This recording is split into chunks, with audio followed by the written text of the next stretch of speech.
This is Grace. At just 13 years old, she had survived what would break most adults. An African refugee living on the frozen streets of Chicago with nothing but a tattered blanket and a hunger that never left. No family, no home, no one to fight for her future. She'd spent 6 months learning through windows because no one would let her inside. Invisible, forgotten, yet possessing a mind so brilliant it could solve equations that stumped university students. But one winter morning, everything changed. She met Margaret, the daughter of George Wick, a name whispered in fear across every dark corner of Chicago. A mafia boss whose empire was built on blood and power. His daughter attended the most exclusive academy money could buy, yet she was failing every class. And it was Grace, the homeless girl sleeping in subway stations, who became her secret teacher. But when George Wick discovered a street child teaching his daughter behind iron gates, what he did next will leave you speechless.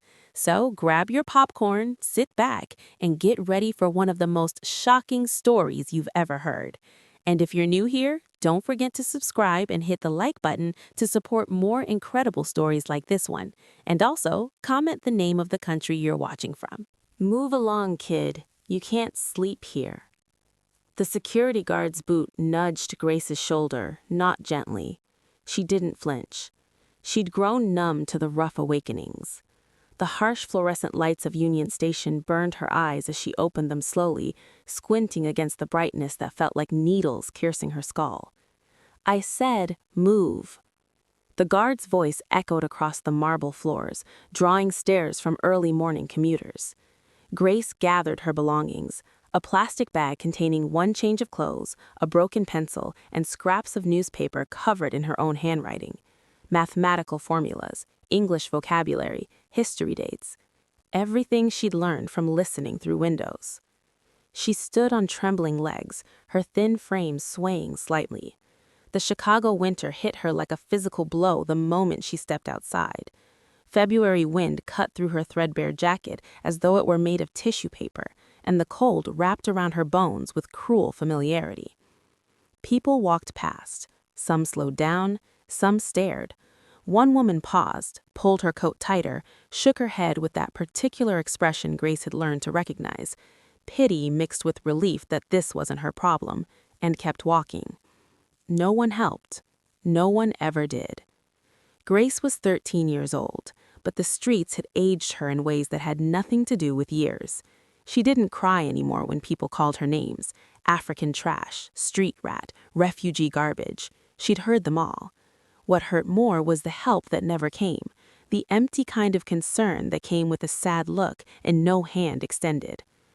She'd once had an aunt, back before Chicago became her prison, before America became the place where dreams died instead of came true. In South Sudan, before the soldiers came, her aunt would braid her hair and call her little professor because Grace could recite entire textbooks after reading them once. She could speak 4 languages by age 9. She could solve math problems that made adult teachers scratch their heads in confusion. Those moments felt like shooting stars now, bright, beautiful, and gone before you could really see them. Most days, Grace couldn't even remember what her aunt's voice sounded like anymore, just that she'd vanished 2 weeks after they arrived in Chicago, disappeared into the city's chaos, leaving Grace alone with nothing but her brilliant mind and a body too small to survive winter on the streets. She tried shelters. They turned her away. No guardian, no papers, no proof she existed. Too old for some programs, too young for others, too foreign for anyone to fight the bureaucracy. So the frozen concrete became her bed, and hunger became her constant companion. But Grace had something the cold couldn't freeze, something poverty couldn't steal. She had her mind. And every morning, despite everything, she dragged her freezing body to the same place, outside the iron gates of the Chicago Academy for Excellence, where through a barely open window she could hear teachers explain the world she was forbidden to enter. Today would be different, though. Today, a black Mercedes would pull up across the street, and inside, a man with dead eyes and absolute power would notice her for the first time. George Wick was about to become the most dangerous person in Grace's life, or her salvation. Every morning, Grace returned to the same spot. Not because she was welcome, she wasn't, but because learning was the only thing keeping her human. She'd position herself by the east gate of the Chicago Academy for Excellence, hidden behind an old oak tree whose gnarled branches provided just enough cover. From there, if she pressed herself against the cold iron fence and angled her head just right, she could see into the ground floor classroom. The windows opened slightly for ventilation, and sound carried. That's how Grace built her education, one stolen lesson at a time. She learned calculus by listening to Mr. Peterson's patient explanations, his voice drifting through the crack in the window as he broke down derivatives and integrals. She mastered American history by overhearing Miss Chin's passionate lectures about revolution and civil rights. She polished her English by mimicking the debate club's practice sessions, silently mouthing arguments about democracy and justice while crouched in the dirt. No one knew she was there, or if they did, they didn't care enough to chase away one more homeless kid. Grace's mind was an unstoppable engine. It consumed every word, devoured every equation, memorized every concept. While her body grew weaker, bones more prominent, skin stretched tighter over her frame, her mind grew stronger, sharper, more powerful. Knowledge was the only wealth she could carry. On a bitter March morning, freezing rain turned the sidewalk into slick ice. Grace huddled under a soaked newspaper, pressed against the school's stone wall. Her lips had gone from pink to blue. Her fingers were so numb she could barely feel them. But inside that classroom, Mr. Peterson was teaching physics, and Grace's mind was on fire. The acceleration due to gravity, his voice drifted out, is approximately 9.8 meters per second squared. Grace whispered the formula to herself, committing it to memory, working through the implications. F equals ma. Force equals mass times acceleration. She traced the equations in the air with frozen fingers. She didn't notice the black Mercedes SUV that pulled up across the street. Inside, George Wick observed the scene with cold, calculating eyes. He'd come to check on his daughter's school security, something he did every few weeks, ensuring the walls were high enough, the guards alert enough, his daughter safe enough. And there, pressed against those walls like a ghost, was a homeless child. "Who is that?" he asked his driver, Marcus. "Homeless kid, boss. Been around for a few weeks. Harmless." George watched her for a long moment. Most men in his position would have called security, had her removed, forgotten about her before lunch. But George Wick hadn't built an empire by seeing only surface details. Something about this girl caught his attention, the way she mouthed words to herself, the intensity in her posture despite the brutal cold, the tattered notebook she clutched like it contained the secrets of the universe. Then his phone rang. Business. Always business. He forgot about the girl by the fence. For now. That afternoon, Grace's stomach drove her to a dumpster behind an Italian restaurant. She was foraging through garbage bags, looking for anything edible, when she heard footsteps behind her. 3 older boys surrounded her, blocking her escape. Street kids, but harder, meaner, the kind who'd stopped seeing other people as human. "What you got in the bag, African?" the tallest one sneered, his eyes cold and empty. Grace's heart hammered against her ribs. She clutched her plastic bag tighter, the one containing her salvaged notebook pages, her pencil, everything that mattered. This was about to get very bad. "Nothing," Grace whispered, clutching her plastic bag tighter. "Just clothes." "Let's see." They grabbed her with rough hands, tearing the bag from her grip. Grace lunged for it, but the tallest boy shoved her back hard. Her belongings spilled across the wet pavement. Her one change of clothes, now soaked and filthy. The boys laughed. One kicked her shirt into a puddle. Another stomped on her spare socks. "This is trash," one sneered, grinding his heel into the fabric. But then the leader found it. The notebook. Pages water-damaged and torn, held together with string Grace had scavenged from a dumpster. Inside were months of her life, every formula she'd memorized, every historical date she learned, every vocabulary word she'd mastered, her education, her only treasure. "What's this?" He held it up, mocking. "Dear Diary?" Grace's heart stopped. "Please, that's—" He started ripping out pages. "No." The word exploded from Grace's throat. She lunged forward, desperation overriding survival instinct. The boy shoved her, hard. Grace fell backward. Her head cracked against the concrete with a sickening sound that echoed in her skull. Pain exploded through her head, white-hot and blinding. The world spun. Her vision blurred at the edges, darkness creeping in. Through the haze, she watched them tear her notebook apart, laughing as pages scattered like wounded birds in the wind. The rain caught them, sending them tumbling across the alley. Ink ran in dark streams, months of careful writing dissolving into nothing. Then the boys were gone, their laughter fading into the distance. Grace lay there on the cold concrete, bleeding from a cut on her forehead. Blood mixed with rain, trickling into her eye. She could have cried. Part of her wanted to scream, to rage against the cruelty of a world that took even the smallest things from those who had nothing. But she didn't cry. She'd learned long ago that tears were a luxury she couldn't afford. Tears didn't bring back lost notebooks. Tears didn't fill empty stomachs. Tears didn't make invisible girls visible. Slowly, painfully, Grace pulled herself to her feet. Her head throbbed, her vision swam, but she began gathering what pages she could save, pressing them to her chest like they were pieces of her own heart. Some were readable, most weren't. She walked away, leaving drops of blood on the wet pavement. That night, huddled in a doorway while the city slept around her, Grace made a decision. She couldn't keep living like this, invisible, vulnerable, learning in scraps and shadows. She needed to be bolder, braver. She needed to get inside that school. Across the same city, in a classroom that cost more per year than most families earned, Margaret Wick sat in the back of her advanced literature class, staring at the essay question with growing panic.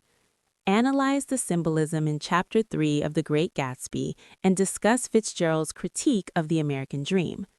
The words might as well have been written in ancient Greek. She'd read the chapter 3 times. Hired tutors had explained it twice. Nothing stuck. Nothing ever stuck. Margaret was 14 years old. She attended the most expensive private school in Chicago. She had tutors for every subject, private coaches, every advantage money could buy. And she was failing almost everything.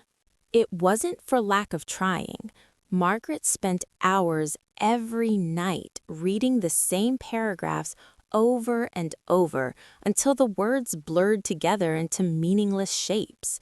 She'd memorize facts, dates, definitions, only to have them evaporate from her mind the moment a test was placed in front of her. Her tutors grew frustrated, her teachers grew impatient, and her father terrified her. Not because George Wick was cruel to her, he wasn't. He'd never raised a hand to his daughter, never even raised his voice. He loved her in his cold, distant way, bought her everything, protected her absolutely, expected perfection completely. But Margaret knew what he was. She'd overheard conversations not meant for her ears, heard the threats delivered in calm, measured tones. She'd seen men visit their home late at night and leave looking pale and grateful to be alive. She'd watched her father's eyes go dead and flat when discussing business matters, like someone had switched off the human parts of him.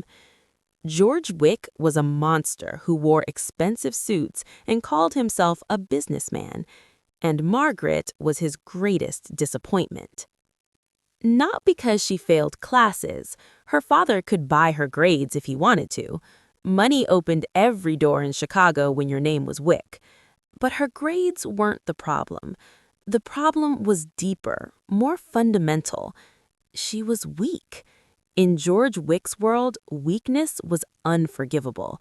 He'd built an empire through intelligence, ruthlessness, and an almost supernatural ability to read people. He could walk into a room and know within seconds who would betray him, who would be loyal, who would break under pressure. His daughter couldn't even read a book. "Margaret?" The teacher's voice cut through her thoughts. "Your essay?" Margaret's hands trembled as she passed forward a paper she knew was inadequate. Around her, students, children of lawyers, doctors, legitimate businessmen who pretended not to know what her father really did, avoided eye contact. No one sat next to her at lunch. No one invited her to study groups. No one wanted to be friends with the Mafia Boss's daughter. She had no friends. Fear created isolation. After class, Margaret took her usual route through the school's east wing, away from the crowded hallways where whispers followed her like ghosts. She exited through a side door that led to the rear gardens, a wooded area where students rarely ventured. This was her secret place, a small clearing behind the maintenance shed, hidden by old oak trees, where she could cry without anyone seeing the Mafia Boss's daughter break down. But today, someone was already there. Margaret froze. A girl sat cross-legged on the ground, surrounded by torn, water-damaged papers, carefully arranging them by subject. She was thin, dangerously so. Her clothes were filthy, her hair matted with dirt and rain. But her hands moved with purpose and precision, sorting through the ruined pages like they were precious artifacts. Grace looked up. Their eyes met. One girl who had everything but couldn't learn, one girl who had nothing but hunger for knowledge. For a long moment, neither spoke. "I'm sorry," Grace said finally, her accent thick but her English clear. "I didn't mean to intrude. I'll leave." She started gathering her papers quickly, hands moving with practiced efficiency born from always needing to run, afraid this well-dressed girl would call security, would get her banned from the only place she could learn. "Wait." Grace froze. Margaret's voice wasn't hostile, just curious. What are you doing?" Grace hesitated. "Studying? Out here? It's the only place I can." Margaret stepped closer, curiosity overcoming caution. She looked at the paper scattered around Grace. Complex mathematical equations, historical timelines, chemical formulas, all written in cramped, careful handwriting on scraps of paper, napkins, anything with a blank side. "You wrote all this?" Grace nodded. "Where do you go to school?" The question hung in the air. Grace's eyes dropped. "I don't." "Then how?" "I listen, through the windows. I teach myself." Margaret stared at this impossible girl, self-taught, living on the streets, more educated than half the students inside the building. Then Margaret did something she'd never done before. She sat down, right there on the wet ground in her $300 uniform, and pointed at one of the equations. "Can you explain this?" Grace looked up, surprised. "The calculus problem?" "I failed that test last week. I don't understand any of it." For the first time in months, Grace smiled. "I can help you understand." And there, in a hidden clearing behind the most exclusive school in Chicago, a daughter of privilege and a girl with nothing began an impossible friendship. Grace explained the calculus problem with such clarity that Margaret actually understood it, not just memorized it, understood it. The way Grace broke down complex concepts into simple, logical steps, the way she connected ideas instead of just listing formulas, made everything suddenly make sense. "You're amazing," Margaret breathed. "How do you know all this?" Grace shrugged, embarrassed. "I just remember things. When I hear them, they stay." "I wish my brain worked like that." Your brain works fine, Grace said gently. You just learn differently. Teachers go too fast sometimes. They don't explain the why, only the what. They talked until the warning bell rang. Margaret stood reluctantly, brushing dirt from her skirt. Will you be here tomorrow? She asked. Grace hesitated. I don't want to cause you trouble. You're not. Please, come back tomorrow. Okay, Grace said softly. I will. As Margaret walked back to the school building, she felt something she hadn't felt in years. Hope. And for Grace, watching the girl disappear through the trees, she felt something equally foreign. Belonging. Neither noticed the security camera hidden in the oak tree, its lens capturing everything. And neither knew that footage was reviewed every evening by George Wick's personal security team. They met every day after that. Margaret would tell her teachers she needed fresh air for her migraines, a lie they accepted because no one wanted to question George Wick's daughter. She'd slip out through the side entrance and find Grace waiting in their clearing, papers already organized, ready to teach. Grace taught her everything, not just academics, though Margaret's grades began improving dramatically. Grace taught her how to think, how to break down problems, how to see patterns and connections. She taught her history through stories, not dates, mathematics through logic, not formulas, literature through emotion, not analysis. Why does Gatsby throw parties? Grace asked one afternoon, both girls sitting under the oak tree. Because he's lonely? Margaret ventured. Yes, but why is he lonely? Because Daisy doesn't love him anymore? No, Grace said gently, because he built his entire identity around an illusion. The American dream he chased was never real. The parties are his way of trying to recreate a past that never truly existed. Margaret's eyes widened. I never thought of it that way. In return, Margaret brought gifts, real food, sandwiches, fruit, things that weren't scavenged from dumpsters, warm clothes she'd sneak from her closet, books, notebooks, pens, things Grace treasured more than gold.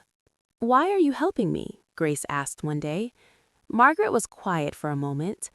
Because you're the only person who sees me as more than just my father's daughter. You're the only real friend I've ever had. Grace reached out and squeezed her hand. You're mine too. But secrets have a way of unraveling. It started small. Margaret's English teacher commented on her suddenly insightful essay. Her calculus teacher praised her improved problem solving. The headmaster called her father to share the good news about her academic turnaround. George Wick was pleased, but also suspicious. His daughter didn't suddenly become brilliant. Someone was helping her. He reviewed the security footage personally, and there, on camera after camera, he watched his daughter meeting with a homeless girl, laughing, learning, transforming. The first instinct of a man like George Wick was always violence. Remove the threat, eliminate the variable. But he kept watching the footage, kept seeing his daughter's transformation. And George Wick, for perhaps the first time in his ruthless life, felt something unfamiliar. Respect. This girl was a survivor, just like him. 3 weeks after discovering the secret friendship, George made his decision. On a cold Thursday afternoon, Margaret hurried to their clearing, her breath forming clouds in the frigid air. She was excited to share that she'd gotten a B+ on her literature essay, her highest grade all year. But when she pushed through the trees, she froze. Grace was already there, but she wasn't alone. Standing beside her in a black coat and dead eyes was her father. Margaret's heart stopped. "Daddy," she whispered, her voice barely audible. "I can explain." George held up a hand. "Come here, Margaret." She walked forward on shaking legs, each step feeling like it took an eternity. Beside her father, Grace stood frozen, terror etched across her face like someone watching their execution. "Is this the girl who's been helping you?" George asked, his voice calm, cold. Margaret nodded, tears streaming down her face. "Please don't hurt her. She's my friend. She's..." Teaching you? Yes. George turned his full attention to Grace. She met his eyes and didn't look away. Despite her fear, despite knowing exactly who this man was and what he could do, she held his gaze. Interesting, George thought. What's your name, child? He asked, his voice cold but not harsh. Grace, sir? Grace what? Grace Adeyo. You're not from here? No, sir. South Sudan. You have family in Chicago? Grace's voice was barely a whisper. No, sir. I'm alone. George studied her, this thin, dirty, brilliant child who'd somehow done what no amount of money could do, made his daughter thrive. Stand up, he commanded. Grace stood, her legs trembling. Look at me. She raised her eyes. Did you ask my daughter for money, food, anything? No, sir. Margaret offered. I just wanted to teach. Why? The question seemed to surprise Grace. Because learning is precious. Because she wanted to understand. Because I could help. George was silent for a long moment. Then he turned to his daughter. Go back to class, Margaret. Now. Daddy, please. Now.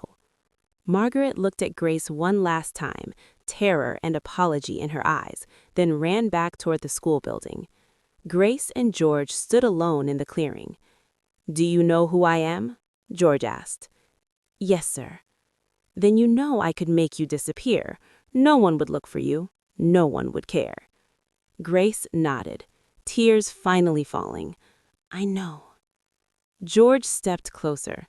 The silence stretched between them like a blade. But I'm not going to do that.